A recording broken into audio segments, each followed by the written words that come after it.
जय हिंद साथियों। देखिए, आज हम बताने वाले हैं प्रश्नावली 304। 1 नंबर क्वेश्चन आइए। बताइए कथन सत्य है या असत्य है। ए में सभी आयत वर्ग होते हैं, सभी आयत वर्ग होते हैं, नहीं होता है। आयत में आमने सामने की भुजा क्या होता है, बराबर होता है, तो यह हो जाएगा असत्य। असत्य।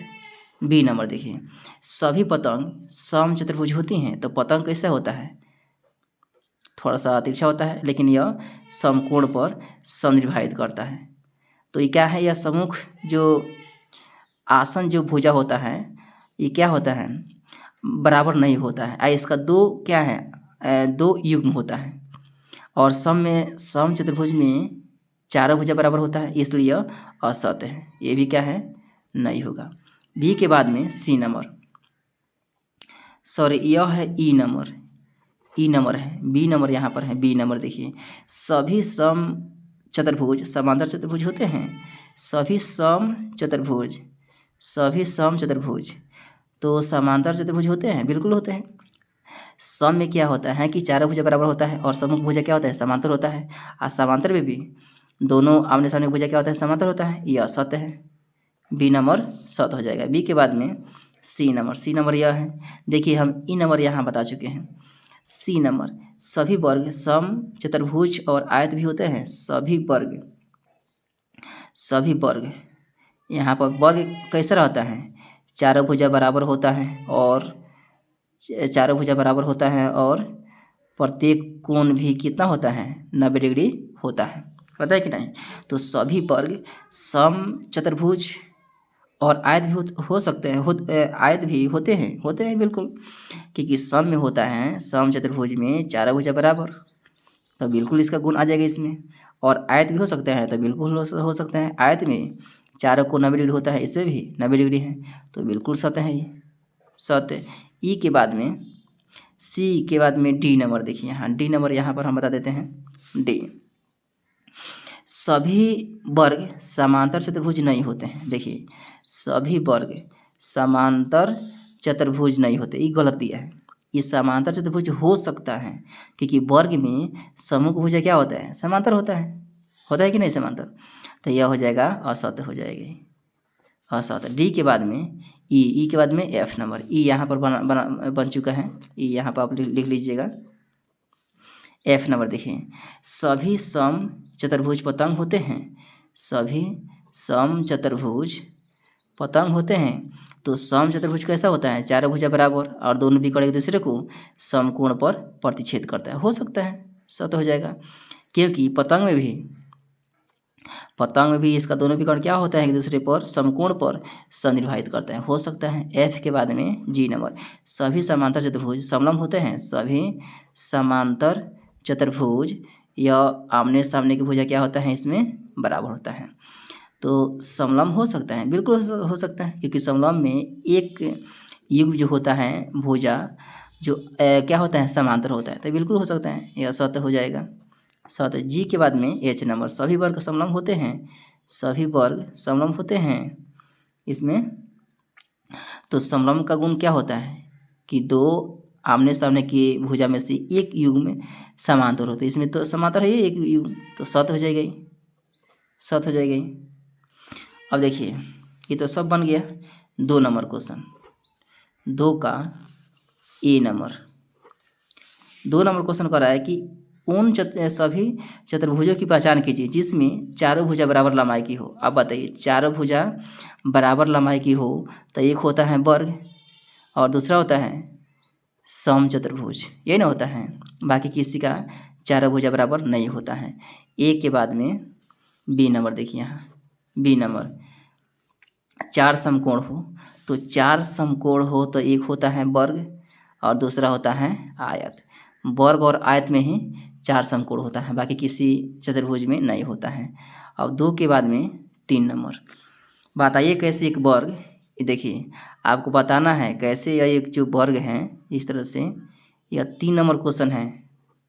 3 नंबर क्वेश्चन, वर्ग का चारों कोण क्या होता है, 90 डिग्री होता है, और चारों भुजा क्या होता है, बराबर होता है। ठीक, आपको बताना है कि कैसे एक जो वर्ग है, ये जो वर्ग है, कैसे एक वर्ग 1 नंबर क्वेश्चन है ये कि एक चतुर्भुज है, तो लिख देंगे आपको चतुर्भुज दिखाना है। तो चतुर्भुज किससे कहते हैं?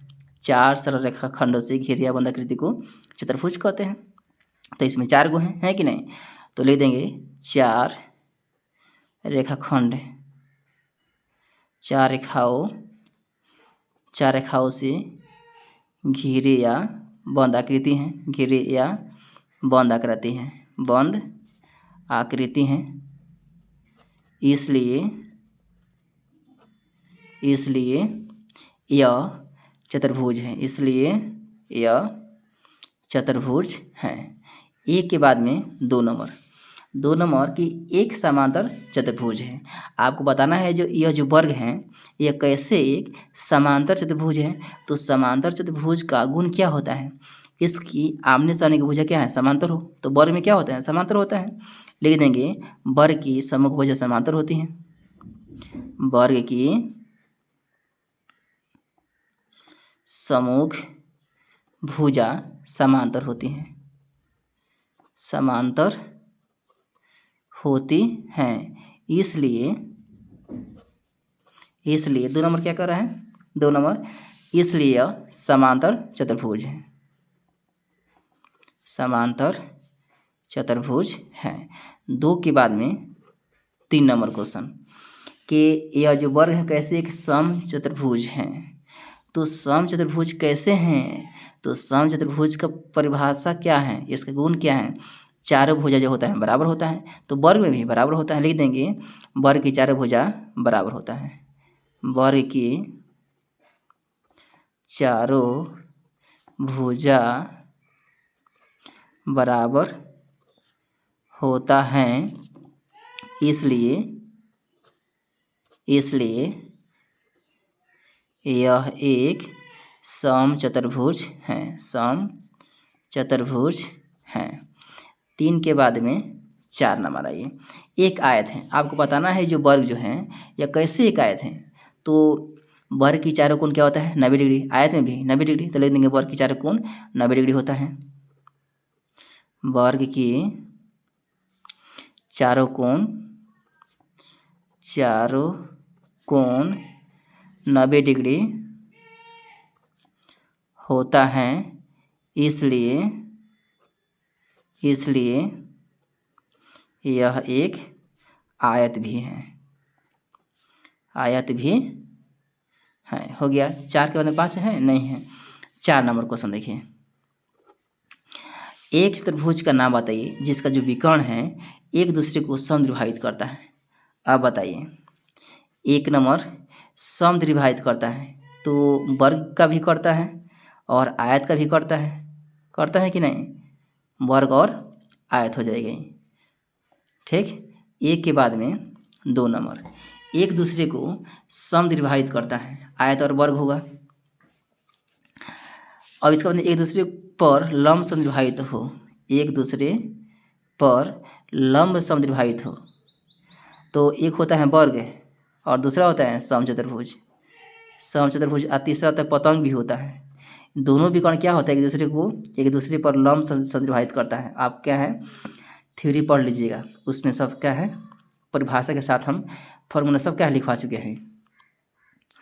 3 नंबर क्वेश्चन, बराबर हो। आपको एक चतुर्भुज बताना है जिसका दोनों विकर्ण क्या हो? बराबर हो।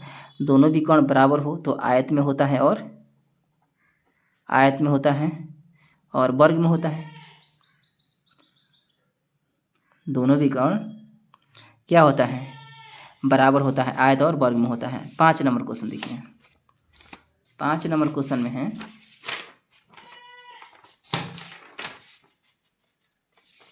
बताइए एक आयत उत्तल चतुर्भुज कैसे है। 5 नंबर क्वेश्चन,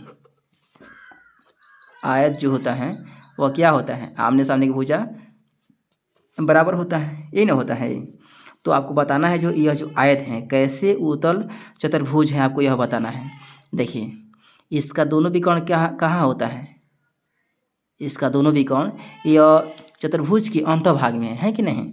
तो यहाँ लिख देंगे कि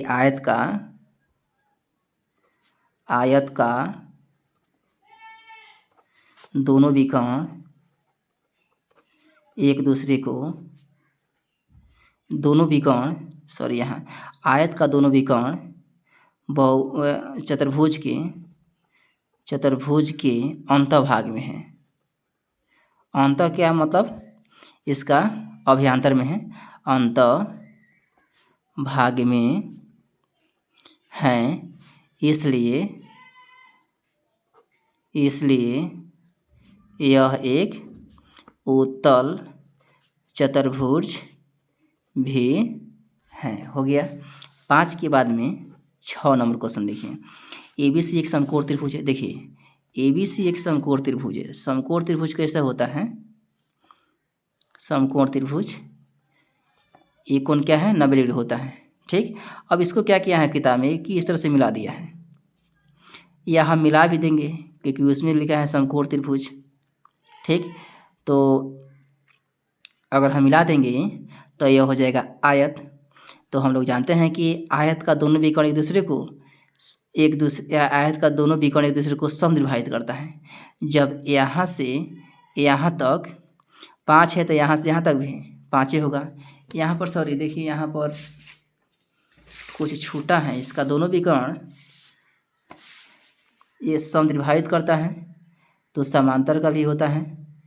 समांतर यहाँ नहीं लिखे हैं। 1 नंबर क्वेश्चन समद्विभाजित करता है तो आयत, वर्ग और समांतर यहाँ हो जाएगा ही, समांतर और सम चतुर्भुज भी हो जाएगा क्योंकि इस सबका क्या करता है, दोनों विकर्ण एक दूसरे को समद्विभाजित करता है। 2 नंबर क्वेश्चन में एक दूसरे पर लंब समद्विभाजित करता है तो ये तो सही है। 3 नंबर बराबर हो तो आयत और वर्ग का विकर्ण बराबर होता है। यहाँ पर छूट गया है, आप लोग लिख लीजिएगा। 6 नंबर क्वेश्चन देखिए। 6 नंबर क्वेश्चन में कि देखिए यहाँ पर दे दिया है चित्र कि ABC क्या है कि समकोण त्रिभुज है और O समकोण की भुजा का सम्मुख भुजा का मध्य बिंदु है। वो कहाँ है? AC जो सम्मुख या जो 90 डिग्री है समकोण की सम्मुख भुजा यही ना है AC, इसका मध्य बिंदु O है। बताइए कैसे वो जो बिंदु है A से O, B से O और C से O समान दूरी पर आपको बताना है। देखिए यहाँ ABC आपको बताना है कैसे क्या है समान दूरी पर है। तो लिख देंगे यहाँ कि ABCD, यहाँ पर D मान लेंगे। ABCD एक आयत है, ABCD एक आयत है क्योंकि क्वेश्चन में दिया है समकोण। तो इसमें आयत में क्या होता है कि AB जो है AB वह समांतर होगा CD के होगा और AD जो होगा वह समांतर है BC के, यही ना होगा। हम जानते हैं कि इसका दोनों विकर्ण एक दूसरे को समद्विभाजित करता है। ले देंगे दोनों विकर्ण आयत का दोनों विकर्ण एक दूसरे को समद्विभाजित करता है।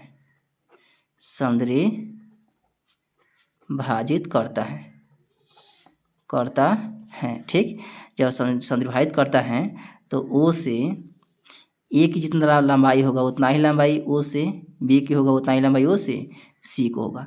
हमें यही क्या है दिखाना था। हो गया प्रूफ। तो वीडियो अच्छा लगा है तो लाइक और सब्सक्राइब जरूर कीजिएगा।